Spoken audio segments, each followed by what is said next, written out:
మా భారతదేశంలోనే మొట్టమొదటిగా ఎండోస్కోపీ ఇయర్ సర్జరీ అనేది ఇక్కడ చేయడం జరుగుతుంది. ఇక్కడే మనం ఇంట్రొడ్యూస్ చేసాము, డెవలప్ చేసాము. ఇక్కడ మన దగ్గరే డెవలప్ చేసాము. దాన్ని అనేక రకాలుగా ప్రచారంలోకి తీసుకొచ్చి అందరికీ నేర్పించడం కూడా జరిగింది.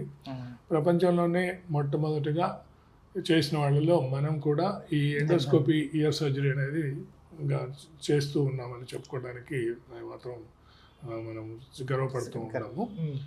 ఎందుకంటే ఈ ఎండోస్కోపీ ఇయర్ సర్జరీ అనేది ఏంటంటే ఈ చెవి వెనకాల మనం కట్ చేసే అవసరం లేకుండా దాదాపు 80% ఆఫ్ ద చెవికి సంబంధించిన జబ్బుల్ని చెవి రంధ్రం ద్వారానే ఎండోస్కోప్ ద్వారానే ఆపరేషన్ చేసి నేను దాన్ని సరి చేయవచ్చు.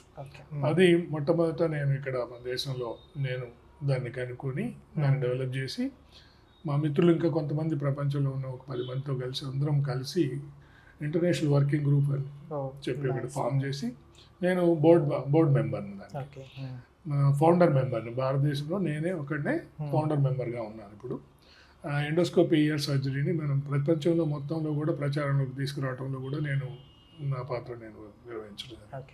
అంటే ఇట్లా అనేక రకాల ఆధునిక పరీక్షలు, ఆధునిక శస్త్రచికిత్స విధానాలు, ప్రజల్లో ఉన్నటువంటి రకరకాల చెవి ముక్కు గొంతు సమస్యల్ని కనిపెట్టడానికి కావాల్సిన పరీక్షలు, జలుబు, సాధారణ జలుబు, పాలిప్స్ నుంచి మెదడుకి సంబంధించిన ట్యూమర్స్ దాకా, స్వరపేటకులో వచ్చే వాయిస్ సమస్యలు, చెవికి సంబంధించిన ఆపరేషన్లు, స్కార్ లేకుండా చెవి కట్ చేయకుండా లోపల నుంచే చేసే విధానాలు, ఇట్లా అనేక రకాలుగా గురకకు సంబంధించిన ఆపరేషన్లు, ఇట్లా అనేక రకాల ఆపరేషన్లు